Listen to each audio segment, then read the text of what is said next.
Hello my friends, welcome to my YouTube channel. ಇವತ್ತು chicken biryani ಮಾಡೋಣ ಅಂತ ಅಂದ್ಕೊಂಡಿದ್ದೀವಿ. ತುಂಬ ಸಿಂಪಲ್ ಆ್ಯಂಡ್ ಟೇಸ್ಟಿಯಾಗಿ ಫಸ್ಟು ಚಿಕನ್ನ ಮ್ಯಾರಿನೇಷನ್ ಮಾಡೋಕ್ಕೆ ಇಟ್ಟಿದ್ದೀನಿ. ಅರಿಶಿನ, ಸ್ವಲ್ಪ ಉಪ್ಪು ಮತ್ತು ಕೊತ್ತಂಬರಿ ಸೊಪ್ಪು, ಕರಿಬೇವಿನ ಸೊಪ್ಪು, ಶುಂಠಿ ಬೆಳ್ಳುಳ್ಳಿ ಎಲ್ಲ ಮಿಕ್ಸ್ ಮಾಡಿಬಿಟ್ಟು ಅದು ಮ್ಯಾರಿನೇಷನ್ ಮಾಡೋಕ್ಕೆ ಇಟ್ಟಿದ್ದೀವಿ. ಈ ಕಡೆ ಇನ್ನೊಂದು ಪ್ಯಾನಲ್ಲಿ ಒಂದು ಸ್ವಲ್ಪ ಅಕ್ಕಿನ ತಗೊಂಡು ಚೆನ್ನಾಗಿ ತೊಳೆದ್ಬಿಟ್ಟು ಅದನ್ನು ಅನ್ನ ಮಾಡೋಣ. ಒಂದು 70% ಆಗೋವಷ್ಟು ಅನ್ನ, 70% ಬೇಯೋವಷ್ಟು ಅನ್ನ ಮಾಡೋಣ. ಸ್ವಲ್ಪ ಅನ್ನ 70% ಬೇಯೋತ್ತು. ಸ್ವಲ್ಪ ಇವಾಗ ನೀರು ಹಾಕೋಣ. ನಮಗೆ ಎಷ್ಟು 1 ಲೋಟ ಅಕ್ಕಿಗೆ 1.25 ಲೋಟ ಅಷ್ಟು ನೀರು ಹಾಕೋಣ. ಅಷ್ಟೇ, ಜಾಸ್ತಿ ಹಾಕೋಬಿಡಿ. 1-1.5 ಕಪ್ ಹಾಕ್ಕೊಳ್ಳಿ ಸಾಕು.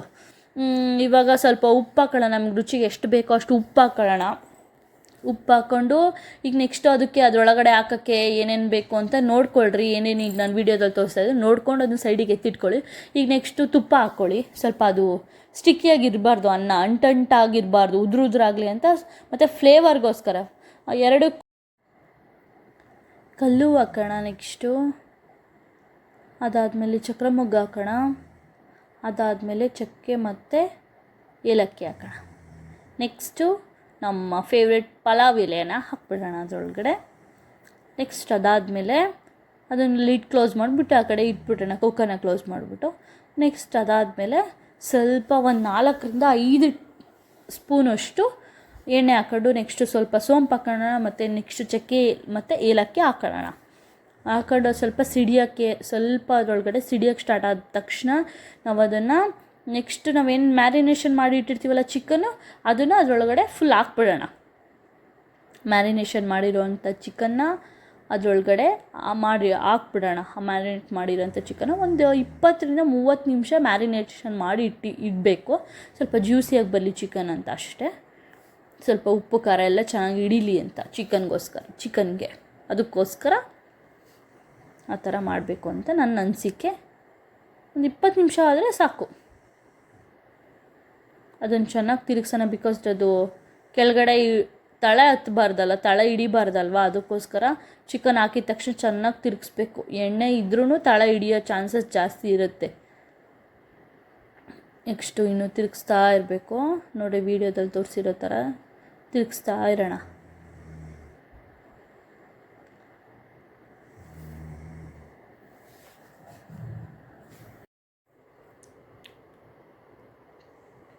ನೋಡಿ ಯಾವ ಥರ ಚೆನ್ನಾಗಿ ಚಿಕನ್ ಬೇಯ್ತಾ ಇದೆ. ನೋಡಿ ಚಿಕನ್ ಯಾವ ಥರ ಬೇಯ್ತಾ ಇದೆ ಅಂತ ನೋಡಿ. ಯಾವ ಥರ ನೋಡಿ ಅಲ್ಲಿ ಯಾವ ಥರ ಎಣ್ಣೆ ಬಿಟ್ಕೊಂಡಿದೆ. ಯಾವ ಥರ ಈ ಥರ ಎಣ್ಣೆ ಎಲ್ಲ ಮೇಲೆ ಬರಬೇಕು.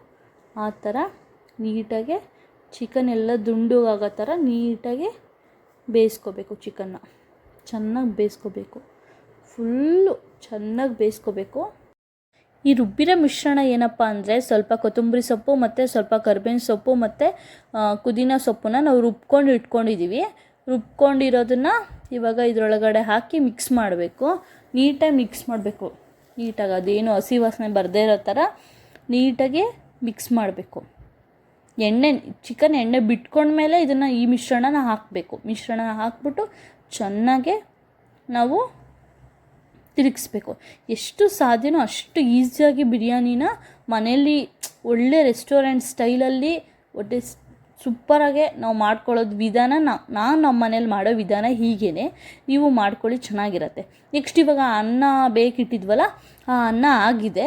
ಒಂದು 70 ಭಾಗ ಅಷ್ಟೇ ಅನ್ನ ಬೇಯಬೇಕು. ನೆಕ್ಸ್ಟು ಸ್ವಲ್ಪ ಚಿಕನ್ ಬಿರಿಯಾನಿ ಮಸಾಲ ಮತ್ತು ಖಾರ ಪುಡಿ ಮತ್ತು ಇದು ಧನಿಯಾ ಪುಡಿ, ಇಷ್ಟು ಬಿರಿಯಾನಿ ಮಸಾಲ, ಖಾರ ಪುಡಿ ಮತ್ತು ಧನಿಯಾ ಪುಡಿನ ಅದರೊಳಗಡೆ ಹಾಕಬೇಕು. ಚಿಕನ್ ಒಳಗಡೆ ಹಾಕಬೇಕು. ಚಿಕನ್ ಒಳಗಡೆ ಹಾಕಿ ನೆಕ್ಸ್ಟ್ ಅದನ್ನು ಚೆನ್ನಾಗಿ ತಿರುಗ್ಸೋಕ್ಕೆ ಸ್ಟಾರ್ಟ್ ಮಾಡ್ಕೋಬೇಕು. ರಫಾಗಲ್ಲ, ಸ್ಮೂತಾಗಿ ಹಿಂಗೆ ತಿರುಗಿಸ್ಬೇಕು. ಅದೆಲ್ಲ ಕಡೆ ಸ್ಪ್ರೆಡ್ ಆಗೋ ಥರ ನೀಟಾಗಿ ತಿರುಗಿಸ್ಕೋಬೇಕು ಚಿಕನ್ನ. ನಿಮಗೆ ಗಟ್ಟಿಯಾಗಿ ಏನು ಬೇಡ, ಸ್ವಲ್ಪ ಗ್ರೇವಿಯಾಗಿ ಇರಬೇಕು ಅಂತ ಅನಿಸುತ್ತೆ ಇದು ಬಿರಿಯಾನಿಗೆ. ಅದಕ್ಕೋಸ್ಕರ ಸ್ವಲ್ಪ ನೀರನ್ನ ಆ್ಯಡ್ ಮಾಡ್ಕೋಬೇಕು. ಸ್ವಲ್ಪ ವಾಟರ್ ಆ್ಯಡ್ ಮಾಡ್ಕೊಂಡು ಮತ್ತೆ ತಿರುಗಿಸ್ಕೊಳಕ್ಕೆ ಸ್ಟಾರ್ಟ್ ಮಾಡಿ. ಚೆನ್ನಾಗಿ ತಿರುಗಿಸ್ಬೇಕು. ಆಮೇಲೆ ಒಂದು 2-3 ಹಸಿಮೆಣ್ಸಿಕಾಯಿನ ಮುರಿದ್ಬಿಟ್ಟು ಹಾಕಿ ಇನ್ನೇನು ಇಳಿಸ್ತೀವಿ ಗ್ಯಾಸಿಂದ. ನಾವು ಇನ್ನೇನು ಮುಗೀತು, ಚಿಕನ್ ಎಲ್ಲ ಚೆನ್ನಾಗಿ ಬೆಂದಿದೆ ಅಂತ ಅಂದಮೇಲೆ ಅನ್ಬೇಕಾದ್ರೆ ಮಾತ್ರ ಅದನ್ನ ಸ್ವಲ್ಪ ಒಂದು 4 ಹಾಕ್ಕೊಂಡು ಹಸಿಮೆಣ್ಸಿಕಾಯಿ ಒಂದು 4 ಮುರಿದು ಹಾಕ್ಕೊಂಡು ಒಂದು ಸ್ವಲ್ಪ ಕೊತ್ತಂಬರಿ ಸೊಪ್ಪನ್ನ ಹಾಕ್ಕೊಂಡು ಚೆನ್ನಾಗಿ ಮತ್ತೆ ತಿರುಗಿಸ್ರಿ.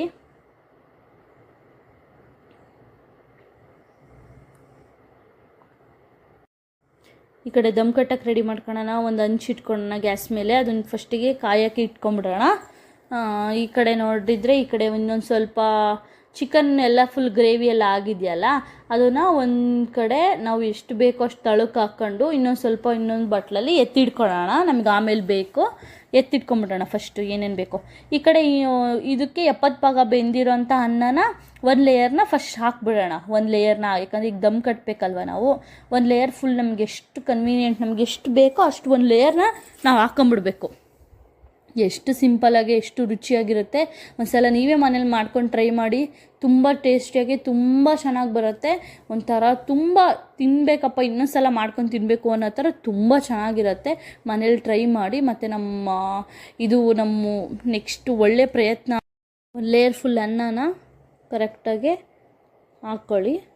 ನೆಕ್ಸ್ಟು ಸ್ವಲ್ಪ ತುಪ್ಪ, ಒಂದು ಚಮಚ ತಗೊಳ್ಳಿ. ತುಪ್ಪ ಒಂದು ಅರ್ಧ ಚಮಚ, ಒಂದು ಅರ್ಧ ಚಮಚ ತಗೊಂಡು ಎಲ್ಲ ಕಡೆ ನೀಟಾಗಿ ಸ್ಪ್ರೆಡ್ ಮಾಡಿ. ನೆಕ್ಸ್ಟು ಸ್ವಲ್ಪ ಕೊತ್ತಂಬರಿ ಸೊಪ್ಪನ್ನ ತಗೊಳ್ಳಿ. ಕೊತ್ತಂಬರಿ ಸೊಪ್ಪನ್ನ ತಗೊಂಡು ನೆಕ್ಸ್ಟ್ ಸ್ವಲ್ಪ ಕೊತ್ತಂಬರಿ ಸೊಪ್ಪು ತಗೊಳ್ಳಿ. ಅದ್ರ ಮೇಲೆಲ್ಲ ಸ್ವಲ್ಪ ಕೊತ್ತಂಬರಿ ಸೊಪ್ಪನ್ನ ಹಾಕ್ಕೊಳ್ಳಿ. ಕೊತ್ತಂಬರಿ ಸೊಪ್ಪನ್ನ ಎಲ್ಲ ಕಡೆ ಸ್ಪ್ರೆಡ್ ಮಾಡ್ಕೊಳ್ಳಿ. ವಿಡಿಯೋದಲ್ಲಿ ಹೇಗೆ ಕಾಣಿಸ್ತಾ ಇದೆಯೋ ಆ ಥರ ಎಲ್ಲ ಕಡೆ ಸ್ಪ್ರೆಡ್ ಮಾಡ್ಕೊಳ್ಳಿ.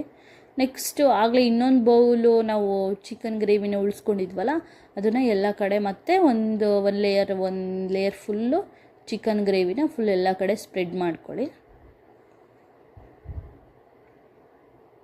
ಎಲ್ಲ ಕಡೆ ಲೇಯರ್ ಫುಲ್ಲಾಗಿ ನೀಟಾಗಿ ಸ್ಪ್ರೆಡ್ ಮಾಡ್ಕೊಳ್ಳಿ. ಅದಾದಮೇಲೆ ಇವಾಗ ಸ್ವಲ್ಪ ಮಾತ್ರ ಅನ್ನನ ಮೇಲ್ಗಡೆ ಒಂದು ಲೇಯರ್ ಹಾಕಿ, ಒಂದು ಲೈಟ್ ಲೇಯರ್ನ ಮೇಲ್ಗಡೆ ಫಾರ್ಮ್ ಮಾಡಿ. ಒಂದೇ ಲೈಟ್ ಲೇಯರ್, ಒಂದು ಚಿಕ್ಕ ಲೇಯರ್ ಫಾರ್ಮ್ ಮಾಡಿ ಅದ್ರ ಮೇಲೆ ನೀಟಾಗಿ ಒಂದು ಚಿಕ್ಕ ಲೇಯರ್ ಫಾರ್ಮ್ ಮಾಡಿ. ಸ್ವಲ್ಪ ಮಾತ್ರ ಅದ್ರ ಮೇಲೆ ಸ್ಪ್ರೆಡ್ ಮಾಡಿ. ನೆಕ್ಸ್ಟು ಆಗಲೇ ದಮ್ ಕಟ್ಟಕ್ಕೆ ಆಲ್ರೆಡಿ ಒಂದು ಹಂಚು ರೆಡಿ ಮಾಡಿದ್ವಲ್ಲ ಗ್ಯಾಸ್ ಮೇಲೆ, ಒಂದು ಹಂಚನ್ನ ಒಂದು ಅರ್ಧ. ನೆಕ್ಸ್ಟ್ ಇವಾಗ ಇನ್ನೊಂದು ಸ್ವಲ್ಪ ಕೊತ್ತಂಬರಿ ಸೊಪ್ಪನ್ನ ತಗೊಳ್ಳಿ. ಸ್ವಲ್ಪ ಅದನ್ನು ಸ್ಪ್ರೆಡ್ ಮಾಡ್ಕೊಳ್ಳಿ ಎಲ್ಲ ಕಡೆ ನೀಟಾಗೆ. ಇನ್ನೊಂದು ಸ್ವಲ್ಪ ತುಪ್ಪನ ಎಲ್ಲ ಕಡೆ ಸ್ಪ್ರೆಡ್ ಮಾಡ್ಕೊಳ್ಳಿ ನೀಟಾಗೆ.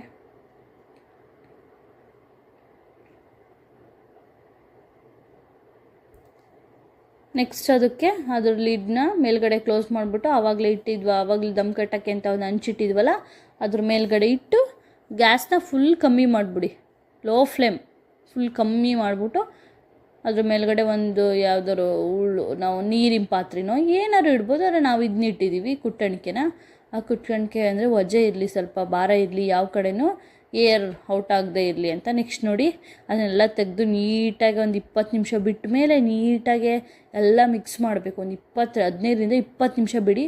ನೆಕ್ಸ್ಟ್ ಎಲ್ಲ ನೀಟಾಗಿ ತೆಗೆದ್ಬಿಟ್ಟು ಕಲಸ್ರಿ. ನೀಟಾಗಿ ಎಲ್ಲ ಮಿಕ್ಸ್ ಮಾಡಿದ್ಮೇಲೆ ಈ ಥರ ಒಳ್ಳೆ ಟೇಸ್ಟಿಯಾಗಿರೋ ಬಿರಿಯಾನಿ ಸೂಪರಾಗಿರುತ್ತೆ. ಲೈಕ್ ಮಾಡಿ, ಸಬ್ಸ್ಕ್ರೈಬ್ ಮಾಡಿ.